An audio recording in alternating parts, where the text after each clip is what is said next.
First, be a man. The great need at this hour is manly men. We want no goody-goody piety. We have too much of it. We want men who will do right, though the heavens fall, who believe in God, and who will confess Him. Reverend W.J. Dawson. All the world cries, "Where is the man who will save us? We want a man." Don't look so far for this man. You have him at hand. This man, it is you, it is I, it is each one of us. How to constitute oneself a man? Nothing harder if one knows not how to will it. Nothing easier if one wills it. Alexander Dumas. I thank God I am a Baptist, said a little short doctor of divinity as he mounted a step at a convention. Louder, louder, shouted a man in the audience. We can't hear. Get up higher, said another. I can't, replied the doctor. To be a Baptist is as high as one can get. But there is something higher than being a Baptist, and that is being a man. Rousseau says, according to the order of nature, men being equal, their common vocation is the profession of humanity, and whoever is well educated to discharge the duty of a man cannot be badly prepared to fill any of those offices that have a relation to him. It matters little to me whether my pupil be designed for the army, the pulpit, or the bar. To live is the profession I would teach him. When I have done with him, it is true he will be neither a soldier, a lawyer, nor a divine. Let him first be a man.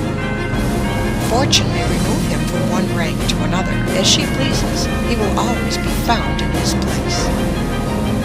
First of all, replied the boy James A. Garfield, when asked what he meant to be, I must make myself a man. If I do not succeed in that, I can succeed in nothing. Hear me, O men, cried Diogenes in the marketplace at Athens. And when a crowd collected around him, he said scornfully, I called for men, not pygmies. One great need of the world today is for men and women who are good animals. To endure the strain of our concentrated civilization, the coming man and woman must have an excess of animal spirits. They must have a robustness of health.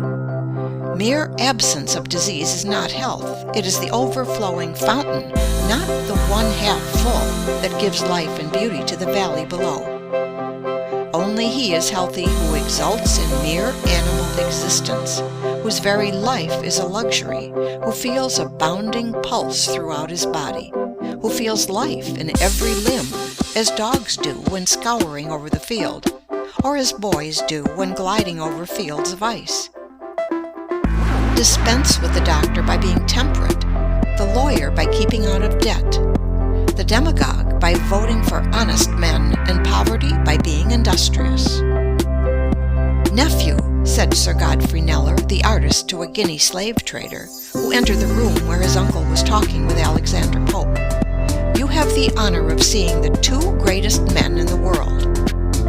I don't know how great men you may be, said the Guinea man, as he looked contemptuously upon their diminutive physical proportions, but I don't like your looks.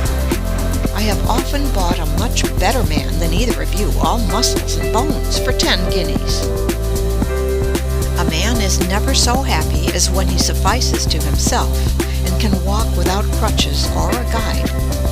Said Jean-Paul Richter, I have made as much out of myself as could be made of the stuff, and no man should require more. The body of an athlete and the soul of a sage, wrote Voltaire to Helvetius. These are what we require to be happy. Although millions are out of employment in the United States, how difficult it is to find a thorough, reliable, self-dependent, industrious man or woman, young or old, for any position, whether as a domestic servant, an office boy, a teacher, a brakeman, a conductor, an engineer, a clerk, a bookkeeper, or whatever we may want.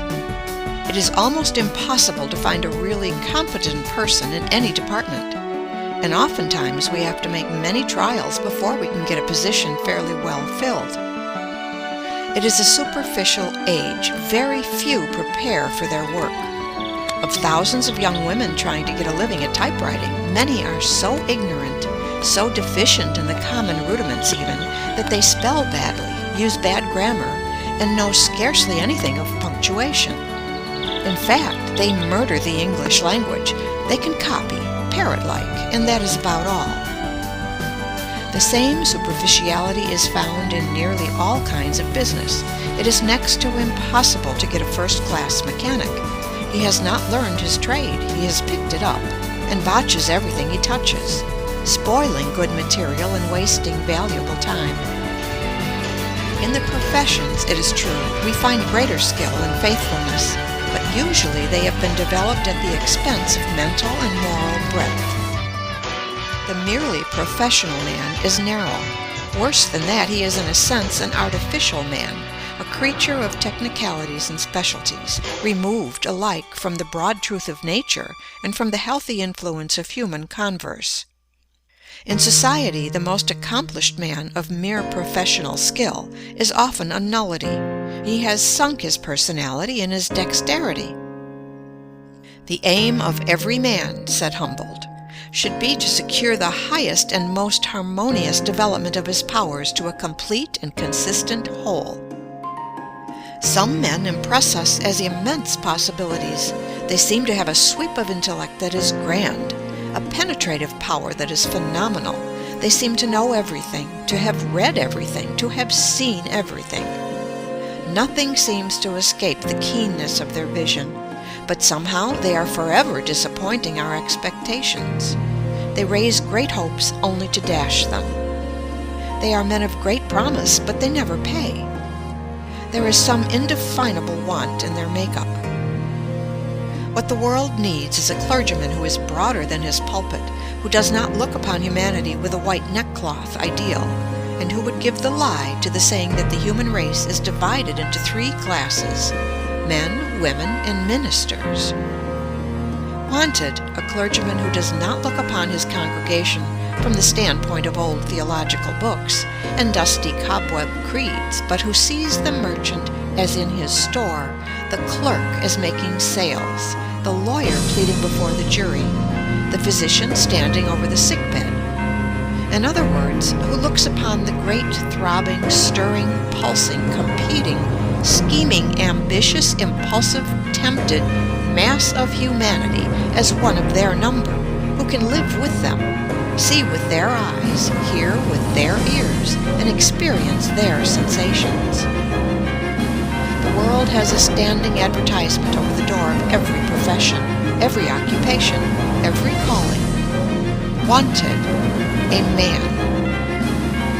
Wanted, a lawyer who has not become the victim of his specialty, a mere walking bundle of precedents. Wanted, a shopkeeper who does not discuss markets wherever he goes. A man should be so much larger than his calling, so broad and symmetrical in his culture, that he would not talk shop in society, that no one would suspect how he gets his living. Nothing is more apparent in this age of specialties than the dwarfing, crippling, mutilating influence of occupations or professions. Specialties facilitate commerce and promote efficiency in the professions, but are often narrowing to individuals. The spirit of the age tends to doom the lawyer to a narrow life of practice, the businessman to a mere money-making career. Think of a man, the grandest of God's creations, spending his lifetime standing beside a machine for making screws. There is nothing to call out his individuality, his ingenuity, his powers of balancing, judging, deciding. He stands there year after year until he seems but a piece of mechanism. His powers, from lack of use, dwindle to mediocrity, to inferiority, until finally he becomes a mere part of the machine he tends. Wanted, a man who will not lose his individuality in a crowd, a man who has the courage of his convictions, who is not afraid to say no, though all the world say yes. Wanted, a man who, though he is dominated by a mighty purpose, will not permit one great faculty to dwarf, cripple, warp, or mutilate his manhood, who will not allow the overdevelopment of one faculty to stunt or paralyze his other faculties. Wanted, a man who is larger than his calling, who considers it a low estimate of his occupation to value it merely as a means of getting a living. Wanted, a man who sees self-development, education and culture, discipline and drill, character and manhood in his occupation. As nature tries every way to induce us to obey her laws by rewarding their observance with health, pleasure, and happiness, and punishes their violation by pain and disease, so she resorts to every means to induce us to expand and develop the great possibilities she has implanted within us. She nerves us to the struggle beneath which all great blessings are buried, and beguiles the tedious marches by holding up before us glittering prizes, which we may almost touch, but never quite possess. She covers up her ends of discipline by trial, of character building through suffering, by throwing a splendor and glamour over the future, lest the hard, dry facts of the present dishearten us, and she fail in her great purpose.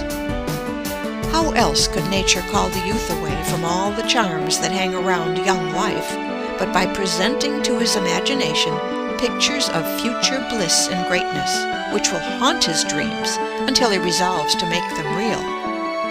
As a mother teaches her babe to walk by holding up a toy at a distance, not that the child may reach the toy, but that it may develop its muscles and strength, compared with which the toys are mere baubles. So nature goes before us through life, tempting us with higher and higher toys, but ever with one object in view, the development of the man. In every great painting of the masters there is one idea or figure which stands out boldly beyond everything else. Every other idea or figure on the canvas is subordinate to this idea or figure, and finds its real significance not in itself, but pointing to the central idea, finds its true expression there. So in the vast universe of God, every object of creation is but a guide-board with an index finger pointing to the central figure of the created universe, man. Nature writes this thought upon every leaf.